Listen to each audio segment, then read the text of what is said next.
அனைவருக்கும் கோபிநாத்தின் அன்பு வணக்கங்கள் நண்பர்களே. இந்த கார்த்திகை தீபம் அப்படிங்கிறது வந்தால் நமக்கு அதுக்கு முதல் நாள் பார்த்திங்க அப்படின்னா பரணி நட்சத்திரம் வரும். அந்த பரணி தீபம் அப்படிங்கிறது ரொம்ப சிறப்பானது.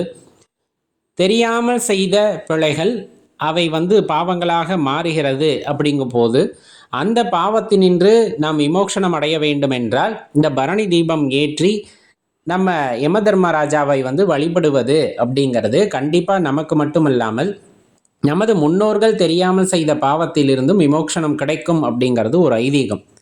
தெரியாமல் செய்த பாவம் அப்படிங்கிறத நம்ம தெரியாமல் பொருள் கொள்ளக்கூடாது. அதை தெளிவாக தெரிஞ்சுக்கணும். உண்மையாகவே நாம் கண்ணுக்கு தெரியாமல் நம் மனது அறியாமல் நாம் செய்கின்ற சில விஷயங்கள் தவறாக போகிறது என்றால் அதிலிருந்து தான் விமோசனம் கிடைக்குமே தவிர, ஒரு விஷயம் தெரிந்து செய்து அது தவறாகி அது பாவமாகிய பின்னர் அடடா இந்த பாவத்தை நாம் செய்திருக்க கூடாதே அப்படின்னு நினைக்கிறோம் இல்லையா, அது தெரியாமல் செய்கின்ற பாவம் அல்ல. நமக்கு எடுத்துரைத்திருப்பார்கள் இதெல்லாம் பாவம் என்று. அப்போ அது நமக்கு உரைக்காவிட்டாலும் அது பாவம் தானே. அதை செய்தால் அதிலிருந்து விமோசனம் கிடைக்கப் போவது இல்லை அப்படிங்கிறதையும் தெரிஞ்சுக்கணும். அது கர்மா, அது மீண்டும் நமக்கு வரும். அதை அனுபவித்தால் தான் தீரும். ஆனால் உண்மையாகவே நம் மனதும் அறியாமல் நாமும் அறியாமல் உடலாலும் அதை அறியாமல் நமக்கு தெரியாமல் செய்கின்ற பாவங்கள் என்று சில உண்டு.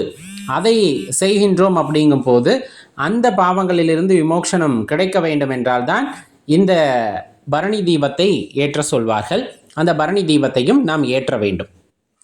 இப்போ இந்த பரணி தீபம் ஏற்றுவதற்கான காலம் அப்படின்னா 12ஆம் தேதி காலையில் ஒரு 8:19 அந்த பரணி நட்சத்திரம் அப்படிங்கிறது ஆரம்பிச்சிடும். அதுக்கப்புறம் பார்த்தோம் அப்படின்னா அந்த மாலை முழுவதும் இருக்கிறதுனால இந்த 12ஆம் தேதி மாலையில் நம்ம இந்த பரணி தீபத்தை ஏற்றுவது சிறப்பு அல்லது அது உத்தமம் அப்படிங்கிறத முதலில் நாம் அறிந்து கொள்ள வேண்டும். சரி, அந்த பரணி தீபம் ஏற்றுவதற்கு என்ன செய்ய வேண்டும் அப்படின்னா, பெரும்பாலும் இந்த பரணி நட்சத்திரத்திலிருந்தே விரதம் இருக்க ஆரம்பிச்சிடுவாங்க இந்த கார்த்திகை விரதம் இருக்கிறவங்க. இப்போ இந்த பரணி நட்சத்திரத்தன்று மாலையில் ஒரு 6 மணிக்கு அதுக்கு முன்னாடியெல்லாம் தயார் செய்து கொள்ள வேண்டும். 5 விளக்குகளை முன்னரே மதியமே நல்ல கழுவி காய வச்சுடுங்க. அதுக்கப்புறம் மஞ்சள் குங்குமம் எல்லாம் வச்சு திரியெல்லாம் தயார் நிலையில் வைத்து கொண்டு முடிந்தால் 5க்கும் நெய் ஊற்றி ஏற்றலாம். ரொம்ப சிறப்பு.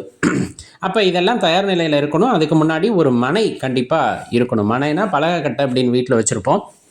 அப்படி இல்லையா ஒரு தாம்பூலம் அல்லது ஒரு வாழை இலை, ஏதோ ஒன்று அந்த மாதிரி ஒரு மனை இலை கோலமிட்டு அந்த கோலத்திலே பார்த்தீங்க அப்படின்னா 5 விளக்குகளையும் வைக்க வேண்டும். நம்ம ஒவ்வொருத்தரும் ஒவ்வொரு மாதிரி வைப்பாங்க. சுற்றி வட்டமாக வைப்பாங்க. சில பேர் 4 திசையை பார்த்துருக்கும், நடுவில் நடுநாயகமாக இருக்கும். அந்த மாதிரியும் ஏற்றுகின்ற வழக்கம் உண்டு. அது எவ்வாறு ஆயினும் சரி 5 விளக்குகளை நம்ம ஏற்ற வேண்டும். பூஜை அறையில் வைத்து ஏற்ற வேண்டும். அவ்வாறு ஏற்றி மனதார வழிபட வேண்டும். எவ்வாறு வழிபட வேண்டும் அப்படின்னா, நானோ எனது முன்னோர்களோ எனது வருங்கால சந்ததியர்களோ அறியாமல் செய்த பிழைகள் பாவமாகின்ற பட்சத்திலே அந்த பாவத்தை பொறுத்தருள வேண்டும் அப்படிங்கிற அந்த விண்ணப்பத்தை இறைவனிடம் வைத்து நாம் வழிபாடு செய்ய வேண்டும். தெளிவாக தெரிஞ்சுக்கோங்க. அப்படி செய்யும் போது கண்டிப்பாக நாம் சுத்தமாகவே அறியாமல் செய்த பாவங்களை மன்னிப்பதற்கான வாய்ப்பு இருக்கும் அப்படின்னு சொல்கிறாங்க.